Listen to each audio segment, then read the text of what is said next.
us here at Normie House. We also have $5 from Corgan. I'm proud of you, Stellar. I can't wait to see you succeed today. And $5 from Crow. I helped fund this game. Good luck, Stellar, and shout-outs to Manhattan Melee. And that's it for my host shift, and I'm going to hand it over to the next.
By the way.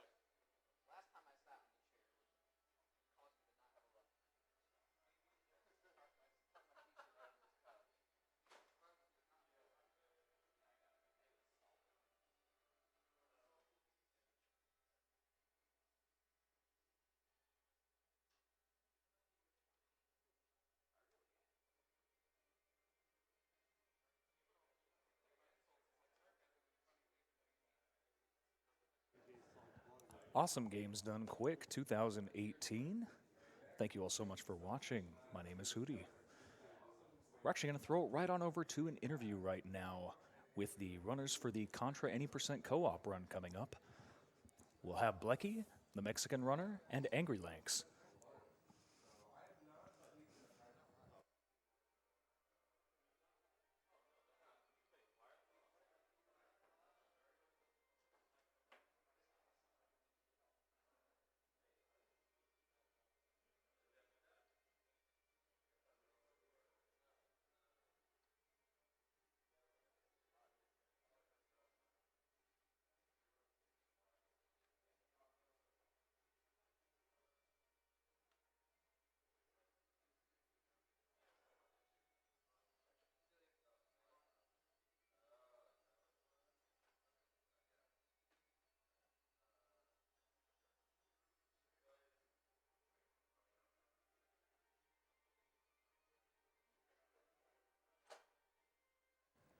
Apologies for that. We're going to throw over to the interview right now. If they didn't tell you. Hey guys, thank you so much to Stellar for that awesome Waveland run.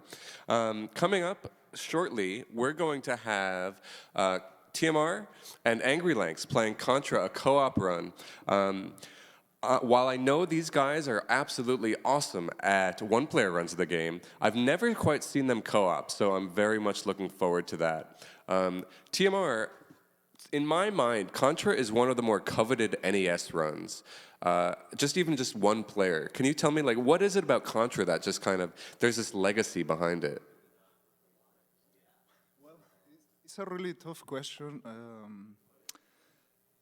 I think the game is just pretty cool. It's like run and gun, authentic. Like it was difficult, so everybody like when they try it for the first time and you just die like to a guy running, you feel like I can do better. So I guess something like that, like the self-improvement is like what make it a little bit popular. The music is great, the controllers are great, and it's kind of easy going. Like you don't need an instruction to play the game. So yeah, I think that makes it really popular. Lanks, is there anything you feel like you'd want to add on top of that? I mean, I think just like the really good music and graphics Yeah. for the time too were really appealing. I think it has a way of just kind of pulling you in. And like you said, the difficulty aspect, Yeah. that makes you want to play the games more. So, it's And how long have you each been running the game? Just one player? I started about like a little more than like maybe a year and a half ago. Year and a I half, started okay. running it. I started in 2013, but I played actively like 1 year, and that was it. Got it. And Lanks, you have the record right now, right? For one Currently, player. yeah. Okay, so what is it? What is it that you played one player? You did one player runs for so long. What is it that made you say, you know what? I want to add another player to the mix. Like we got to get someone else in this. That was before I had the one-player record even. Oh, when yeah. I started doing that stuff. So I knew we both, well, like, he just got sub 10, and I was on the verge, and I had talked to him briefly in his chat, like, just on Yeah. Twitch, asked him if he would be interested in trying to do a co-op run, and he was really interested, so we just spent the whole week here last time in the practice room doing that, Yeah. so it was really fun. Yeah, I would like to add, like, I know Lanks have a very good mashing, so I was like, well, that would be a perfect fit, like, to try some co-op runs. Yeah. And we tried, like, actually 1 year ago at AGDQ. It was really insane. we kind of recorded with a camcorder, and yeah, it was really good. It was really good. Nice. So you started playing last AGDQ, just on your own for fun. And then did you start with the kind of mentality of maybe we could eventually turn this into an AGDQ run, or really just for fun? I think it was more that we just were like, it would be fun, but then we were like, yeah, we can probably get Yeah. a record too, so let's just try for that. And I didn't necessarily have the intent of trying to submit it as a run later on, but then it just kind of made sense when we thought about it, I think, so. Yeah, we just started for fun, and we were getting really very good times. So, like, deep inside, we were thinking maybe it's possible to get the record, and that kept us going. Yeah. Got it. So you were practicing last AGDQ. It makes it into this AGDQ. So you guys live an ocean away from each other. Yeah. Yes. So how is it that you're practicing this game? Or did you wait just till you were on practice site? when we're here. There's no other way. Because for you us. had that history of knowing that you could do it from last year. So I can see why you'd optimistically kind of come into this one too. Yeah. Awesome. What challenges would you say that there are in two-player runs that don't surface in one player? The screen scrolling is different. Yeah? Yeah, so it makes the game flow in a much different way. Uh-huh. And you have to be aware of enemy troll patterns in a different manner. I don't know, it's a little tricky. Another aspect is in two players. In Nintendo, like, usually it comes to lag reduction strats. So the weapons we choose, it is really important, it's part of the routing. And yeah, I would say in level 7, the hangar, like, it feels so different. I mean, from one player, it just feels so different. Like, every single thing is new, and you have to adjust really quick, like, in no time, like, and we have to be in sync as well. Like we both have to make kind of the same adjustment. So, well, it's pretty cool. And then I know from experience, because I do co-op runs myself, and my co-op fellow speedrunners do as well. Tell me, TMR, a little bit about what it feels like when you're just executing perfectly, like everything is going well, and then Angry Lanks messes up. Well, I mean, it's stuff that happen. It can happen also the other way around. Like, I understand. I mean, like we're humans, so like both playing the same game is it's like 200% chance of failure, Yeah. not like 100%. Yeah, so Good way of putting it. yeah, so it's twice as hard. So that is also what makes it special once you get the run done. Have you done any other serious co-op runs, Angry Link? No, that was my first. And what about you, TMR? Yeah, I mean, it was in AGDQ 2015. We spent over 40 hours playing Battletoads, JC and me.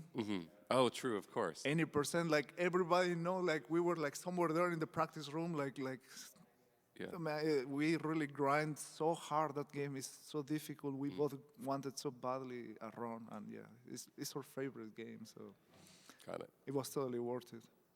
So I believe the 1-player and 2-player records are both at the moment, I think 9:53. Is that right? Yeah, it is. How low do you think the 2-player run can go? Seems like it could maybe go like 9:46 or Yeah? something. Yeah, like 7 seconds Yeah. more. And where are those time saves from? Just kind of having twice the bullets? Well, I mean, lag reductions, don't dying, and Yeah. Oh, I just mean quick like kills. 2-player over 1-player. It kind of fluctuates a bit. It's like it's different because in some stages they're much faster and some stages are a little slower. But in the end, there's enough that's faster as long as everything goes smoothly. So Gotcha. it's kind of tricky to explain, but All right, awesome. We do have a few questions coming in from you guys. So let's see what we got here. The first one, so this alludes to one of mine. How at each other's throats will you be during this run due to possible mistakes? I think we'll be fine. I don't think there will be any like anger towards the other person or animosity. I know you're, Angry Lynx, an aspired drummer. Can you give us a quick tabletop drum beat? I guess. I don't know if that's going to sound like anything. I feel those beats. Nice. TMR, what would you say is the best and worst thing about this run? The worst is that we are together, so together we are better. And the worst, there's no worse things.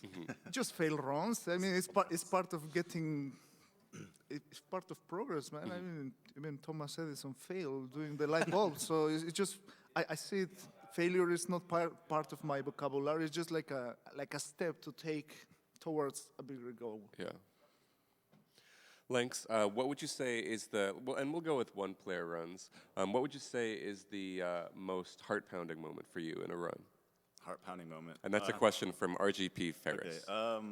If I actually manage to get the glitch kill on the base 2 boss and the run's on good pace, then Okay. the whole rest of the run, my heart's racing. Like, yeah, I was about to ask. See, like, I know there's this runner, Darbian, who has this heart rate monitor. So I was going to ask, if you had a heart rate monitor, when would you start, like, breaking that 3-digit barrier? But Yeah, it would like be right heading there. into Snowfield right there. Got it. Almost immediately. Awesome. So thank you guys so much for this interview. Next up, we've got Gunner's Heaven, and then right after that will be the Contra 2-player co-op run by TMR and Angry Lynx. Thank you guys so much. Keep on watching.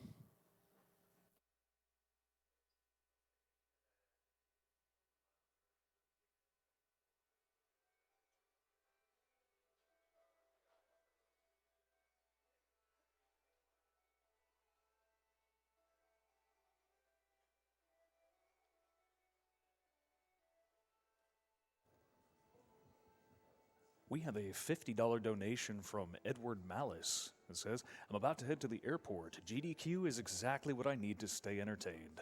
Let's-a go.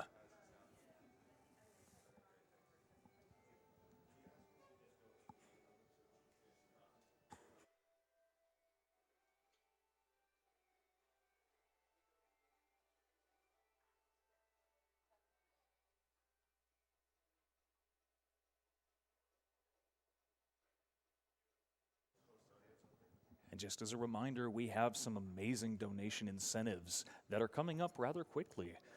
We have the Aladdin 100% run, which is sitting at $4,653.02 out of its 5,000 goal. That'll be a lovely thing to see live on air. So please, continue to get your donations in, especially for the DKC1 reverse boss order. That is going to be a killer run. That is currently sitting at $488 out of 20,000. I know that we can get there really soon, and we all appreciate your support so much. Thank you.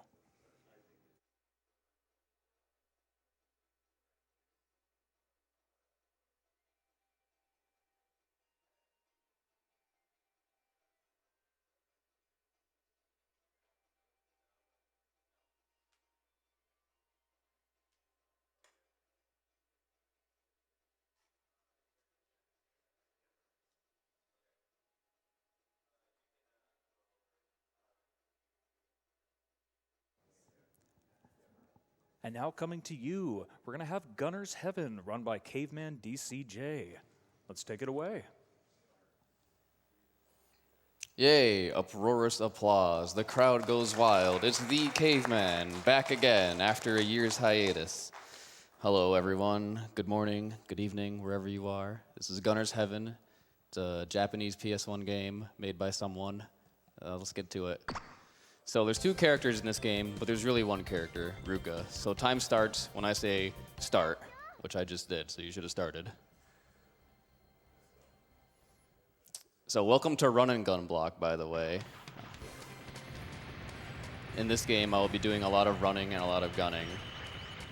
So immediately, you might notice this game shares more than a passing resemblance to Gunstar Heroes. And that's okay, because that's a good game. If you're going to rip off one game completely, that's not the worst game to rip off. I quite like Gunstar Heroes. But I only run PS1 games, so I have to run Gunner's Heaven instead. Which, you know, it's a decent consolation prize, because this is actually a pretty fun run. This is the first boss, by the way. And I'm going to demonstrate why I choose Ruka over Axel, and that's that Ruka's bomb kills bosses really fast. That's the main difference between the two characters. All four of their weapons are different, but the determining factor in the speedrun is Ruka's bomb, and that it just completely shreds bosses. Axel's bomb is pretty worthless as far as speedrunning goes. Like it's just like a full screen attack, and that's great for a casual playthrough, but for me, it doesn't really do much. And I also don't like Axel's guns. Ruka's guns are much more straightforward. Like it's just like a flamethrower. I can deal with that.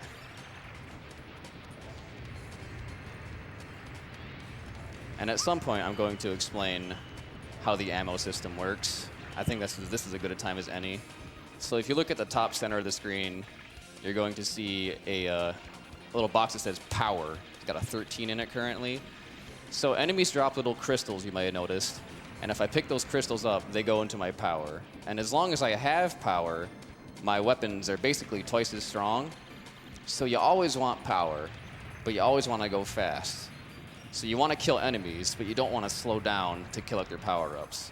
So basically, you try and kill as many things as possible without slowing down. Because if you're without power, which I actually was earlier in this level, because I missed a 10 power-up. If you're without power, you really feel neutered in terms of your DPS. Also, you can, while I'm here, just waiting for the boss to spawn, you can slide. You've got this cool grappling hook thing. It's a cool game. That's like the full extent of the movement tech. You slide and you shoot and you grapple sometimes. So here comes the first boss. I don't know what their names are. Someone does. As far as the game's concerned, their name is Guardian. So for the most part, there's two weapons that I'm going to be using to kill bosses. There's the flamethrower, which is, on a whole, just the most consistent weapon to deal damage because it's the most flexible. It pierces through enemies, and it's the best for dealing damage to faraway things. If I just want pure DPS, in situations where I can get point blank, I want to use the green gun, the bubble gun, but only if I can get point blank. And all other times, I want to use the flamethrower as much as possible. The normal shot and the homing shot are also in the game. That's about as useful as they are. So that's level 1 done. Guardian crushed. Off to a great start. Level 2 is a little hectic. I call it something different when I'm streaming, but here I'm going to say hectic.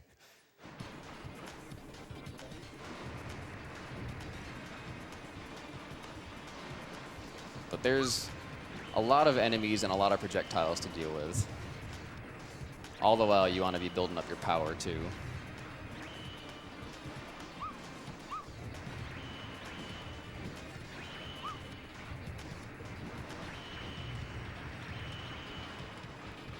I got through that segment relatively painlessly. So we got a little mini boss here. It's pretty easy. There's rare footage of the homing shot being used, and here's the bubble gun being used point blank, as I previously explained.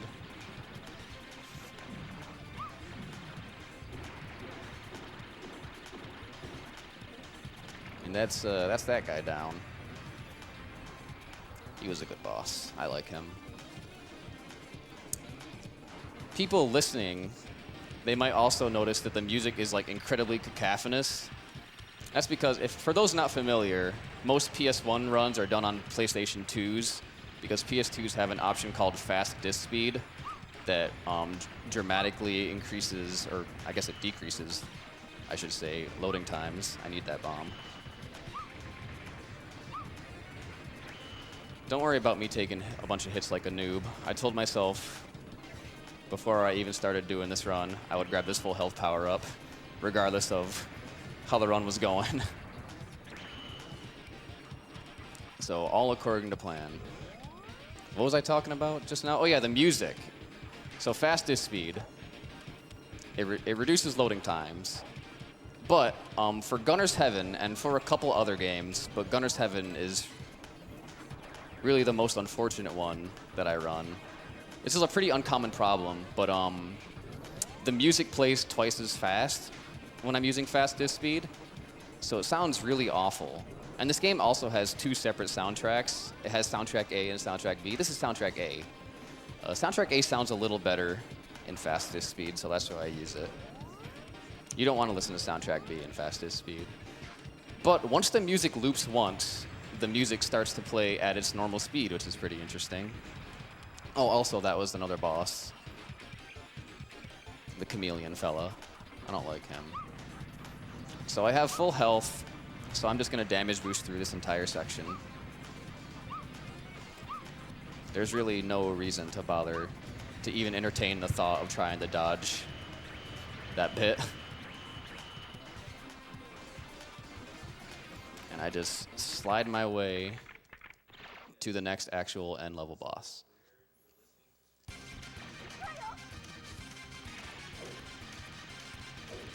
So I'm going to explain my bomb usage. At the bottom right of the screen, you're going to see a big letter B. That stands for bomb. And we, and I say we because two people are in this game, myself and another runner, Spear reacts. And really it was he more than we. But anyway, the logic behind when we use our bombs is we use them to skip, what am I doing? Phases of like boss invulnerability and stuff like that. So this boss has another phase, but using a strategically placed bomb right there, we skip it. And we crush the Guardian, which is much preferable to fighting the second phase of that boss fight. I'm not a big fan of it. All right, so this next level, remember when I said this game resembles Gunstar Heroes? Well, it also resembles the unfortunate parts of Gunstar Heroes, which is the auto-scroller levels. So, host, that is your cue. Welcome to auto-scroller. You got it. We have a $20 donation from Anonymous that simply says, "Hey, Caveman, donating to tell you that I love you with all my heart. Let's fight cancer together." Oh, thank you.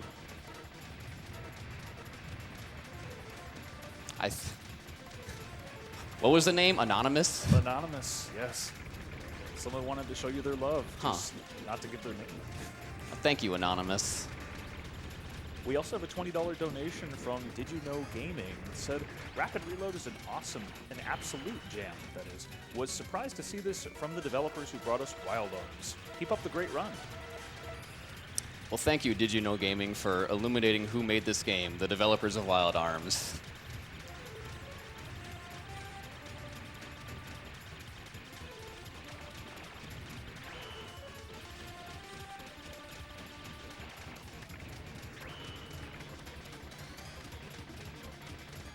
I could go for another donation. How about you guys? Just one, though. Let's not get carried away. Why not? You know, we have a $150 donation from one Lando Calrissian. Wow, the Lando? Lee Lando. Wow, You know, thanks, he Lando. Simply says, way to go, buddy. Oh, wow. I have gained a couch. This is amazing. This is unprecedented for a caveman run. Everyone give a warm GDQ welcome to my good friend Mid-Boss. Thanks, buddy. Oh, by the way, I'm fighting another boss. He's really easy. He's like the easiest boss in the game. Except, if you get hit by that attack, that kills you. Don't get hit by that attack. But this is another boss who's unfortunately very tall, so you can't get point blank with the shotgun, the bubble gun. That gun, that's the shotgun from now on, just so everyone knows. So you have to use the flamethrower. But I like the flamethrower, so it's not really a big loss in my book. So there's a lot more of this level left, so there's a lot more auto-scroller. But I think this, like, as far as auto-scrollers go, I think this one looks good because I just memorize where the enemies show up, so I kill them as soon as they pop on stream, which I guess is not a completely inaccurate statement since I'm streaming this. But basically, yeah, flamethrower. You just hold square, and it's like that's really all you. What are you doing? You having a good time? Oh, enemies. Hold on.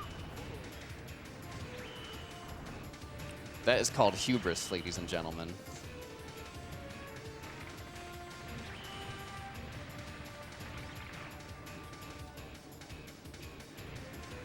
I'm itching for, I'm going to say 2.5 donation comments.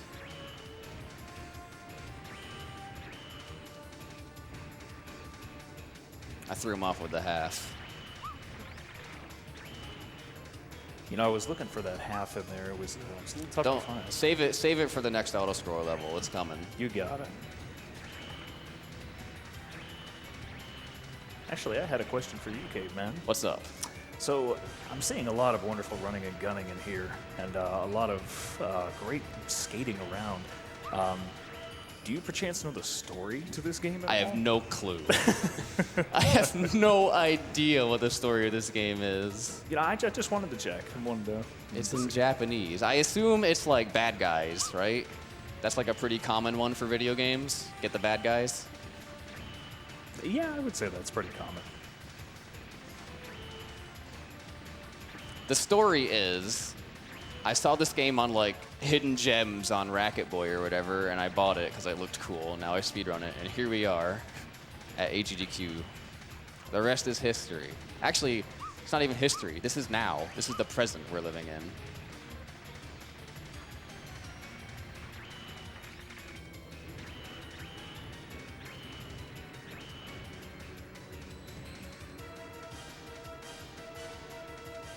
This game has really amazing hitboxes, by the way. Like, this is my favorite one. Oh, it got me. So we got a boss coming up. The first phase, or I guess cycle, you actually fight from inside the boss, which is going to become a trend later in the run. But right now, you just get a little sneak peek. Oh, he hit me, wow. Abandoned ship. I was standing in the wrong spot, ever so slightly, so I got shot a couple times. Just to add a little element of drama to this otherwise straightforward boss. Because I'm an entertainer, ladies and gentlemen. Entertainer first, speedrunner second. That's my motto that I just came up with now.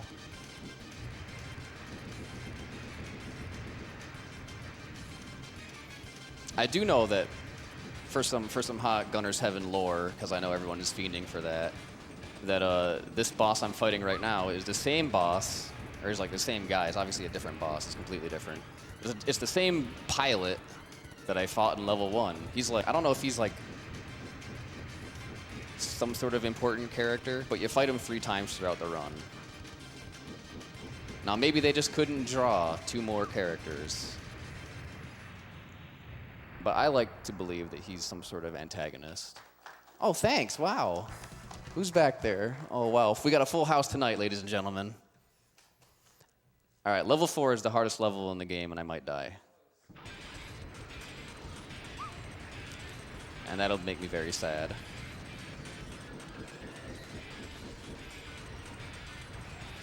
So little granny strat, but I kill those first 2 enemies.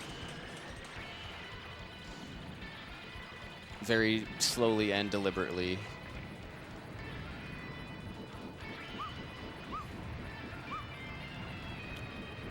The plan was to jump over that enemy.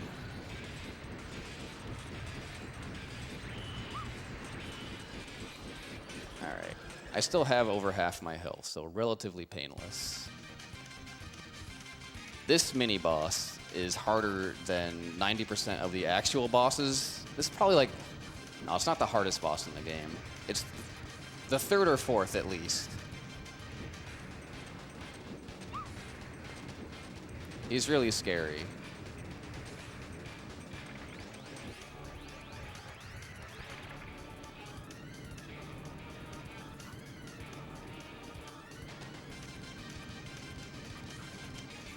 But the best way to beat him, of course, is to fight fire with fire. All right, now this is a little trick. I actually have to pay attention to this.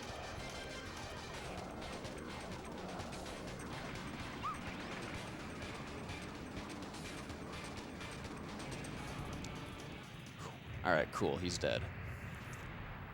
I wanted to drop that bomb as soon as he's vulnerable so I can skip that awful 2nd phase.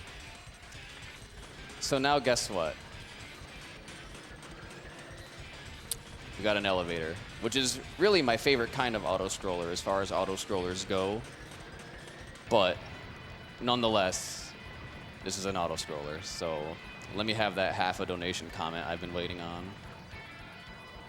Did you know I actually managed to find one? Did you? It was a $10 donation from Dax187 that said, "It was me all along." Thank you, Dax. I knew it was you. You were the anonymous.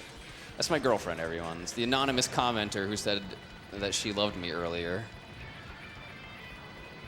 Not that anonymous people don't love me. It's like, it's a problem with being so good at games that people just love you. They just shower you with adoration and adulation and all other manner of adjectives. How about we follow that up with a $20 donation from Stush that says, "Always love Caveman's runs. His dedication to the PS1 is inspiring. He can choose where the money goes." Inspiring. Oh, runner's choice. I'm a nice guy. I always go with the whatever the next unmet incentive is, which I believe is Aladdin. So that's where I would like it to go. Indeed it is. And we're getting very close to that 100% run. So thank you very much for your donations. Oh, also, I didn't have time to mention this, but when you're grappling, I'll have time to mention this later, but when you use your grappling hook, you do have invincibility frames, which is how I was able to avoid that big laser wall. It's pretty good. It's like a sadly underused mechanic in the game, the grappling hook. Like, I feel like there could have been some really cool platforming sections with it, but mostly it's just for playing around. All right, I'm still alive, so that's a good sign. Oh, also, maybe people who this is relevant to have realized this during, like, watching speedruns, but seizure warning, like, legit, epilepsy, like, don't look at this. I hope I got that warning out in time. I really do. I call that attack the Porygon laser in memory of my favorite episode of Pokemon.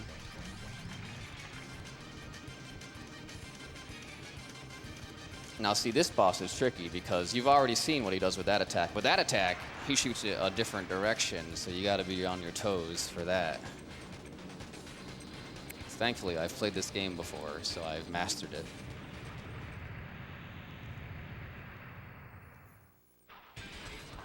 And the levels still go, hey, thank you, thank you. I heard an encouraging woo in the background. And that will speed me on to victory in this actual tricky part. Well, I want that bomb, I really do. All right, there we go.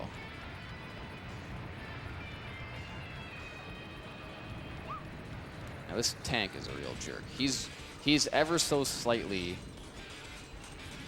far away enough to be really annoying to kill efficiently.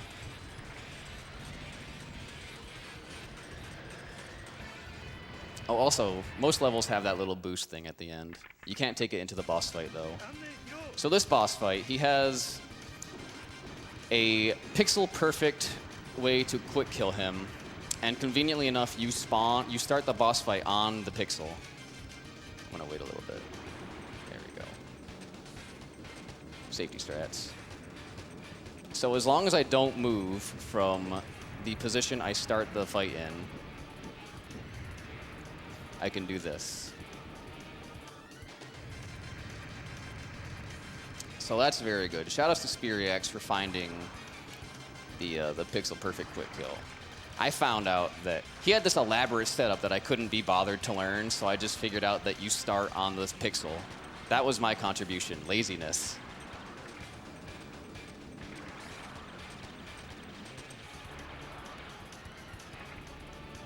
Also, those big lasers, they do have visual cues, but the best way to do it is to just memorize them. Or memorize what the visual cues are. Either way, play the game more than once, and this boss fight shouldn't be too hard.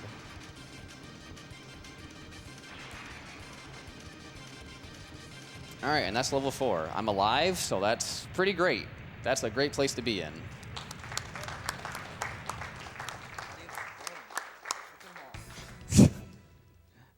The crowd goes wild. All right, so level 5. I did say that last level was the hardest level, which implies that this one is not the hardest level. So let's see who's back here. Like, I'm not even gonna pretend that this is like the most like high-octane, input-intensive level of any game I've ever played. But it's an amazing opportunity to hear some wonderful donations. Welcome to Gunner's Heaven. It's Half Auto Stroller. I've got a high-octane comment for you. I have a $20 donation from Anonymous that says, Caveman, you are my hero. I look forward to your runs more than any other at GDQ. I'll try to stop by your stream more often. I'll try to stream more often. Hope things are going well for you, and I wish you all the best in life. You are a good man. Never forget that. Oh, wow, thanks. It's actually really nice.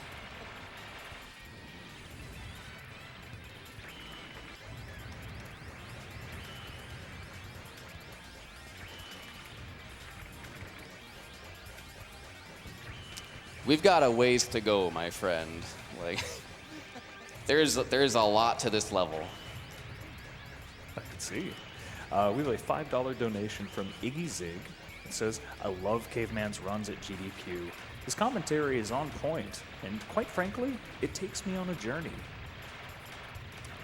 Which I guess you can interpret how you will. I like it though. However he meant it, I'm a big fan.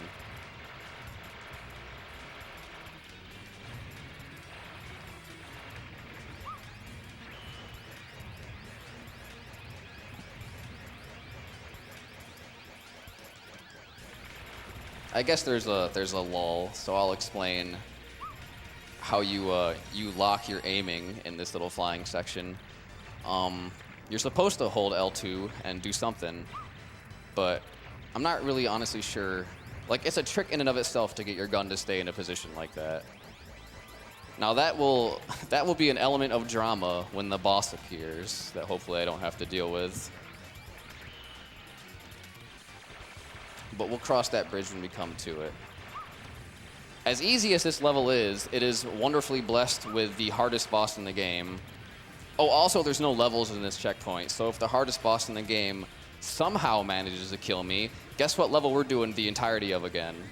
So an added bit of drama for any viewers falling asleep. Once I get to the boss, all hands on deck. It's a little more exciting. Because if I die, it would be a catastrophe.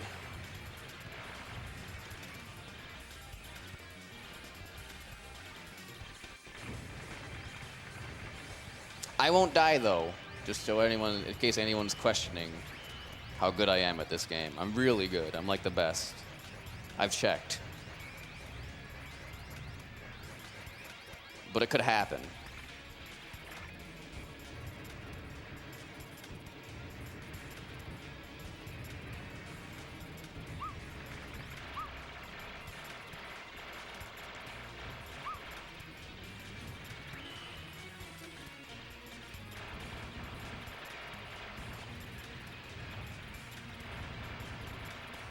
These are like really impressive looking robots that are like completely ineffectual enemies. I don't know why they spawn like up here and they start shooting up here where they couldn't possibly hit me, and then they just die. I feel bad for them, to be honest. But I'm glad they're in there because like they're easy to kill. They don't drop anything though. They're worthless. They just give me high score. Wow.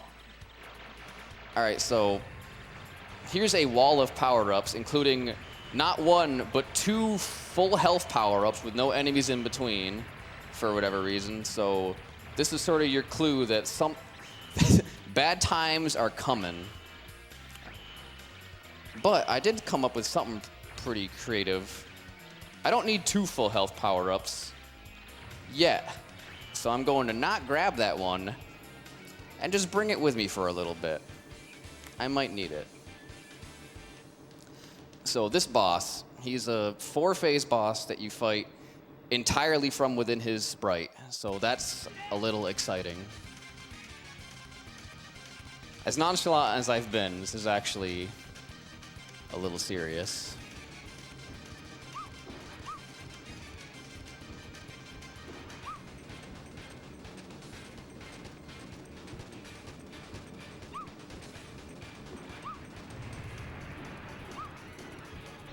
All right, snag that full health power up.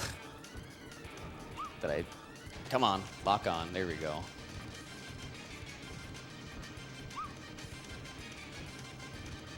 right, now it's very important that I get that lock to the bottom, to down left. So I can do this.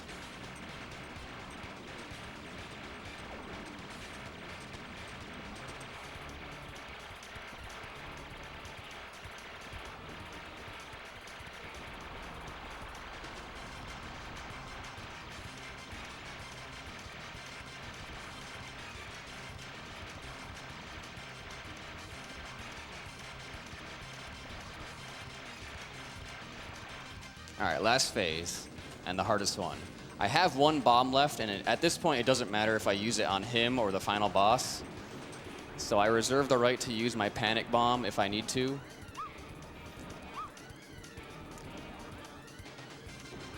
But from this point on, it's going to save the same amount of time whenever I use it. At least the way I use it. There's probably a better place to use it in the final boss. But alas, that's not what we're doing tonight.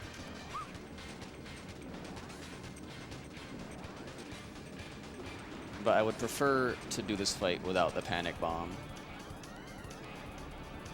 And it looks like I'm going to be able to.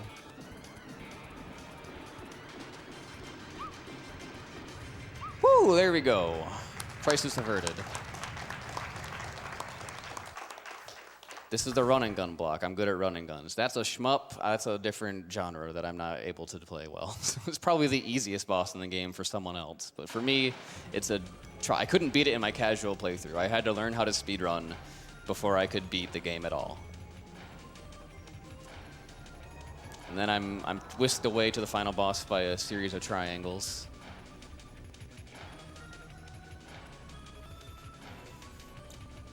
This is actually a pretty cool final boss, especially if you play a lot of like 90s 2D Japanese games, because he looks like every boss in every game. Like, if you've played like Here's the thing. Stick around on the stream until Magical Poppin' happens, and tell me that the final boss is not the same guy.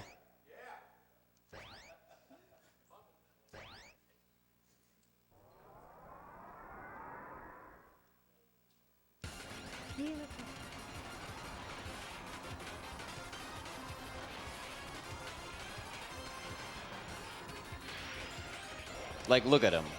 That's every final boss ever.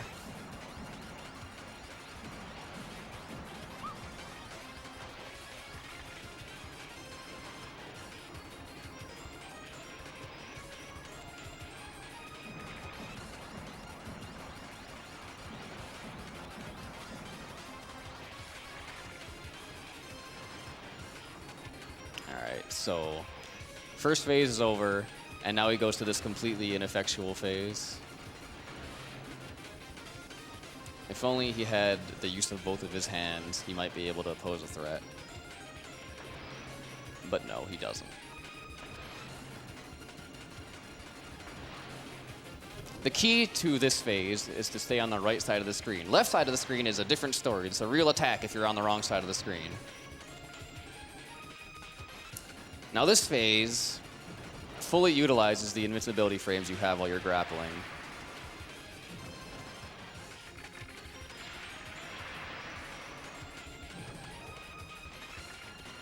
It's an exercise in futility to try and dodge this attack without just grappling through it. I suspect you're not even intended, like, you're probably supposed to grapple. That's probably what the developers wanted you to do. But I'm not them.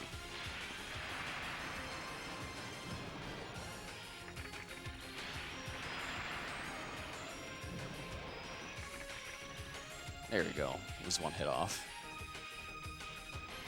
All right, so this is the last phase.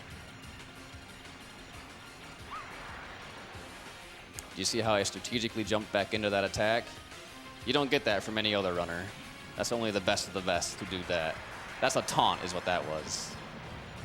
That's how confident I am that this is a great run. Which actually, like, I say that. It's been pretty good so far. Let me just knock on some wood right here. This boss does a lot of damage if you let him. Okay, yep, all right. It's another one of my famous taunts. That's all that is. Okay. Making it interesting.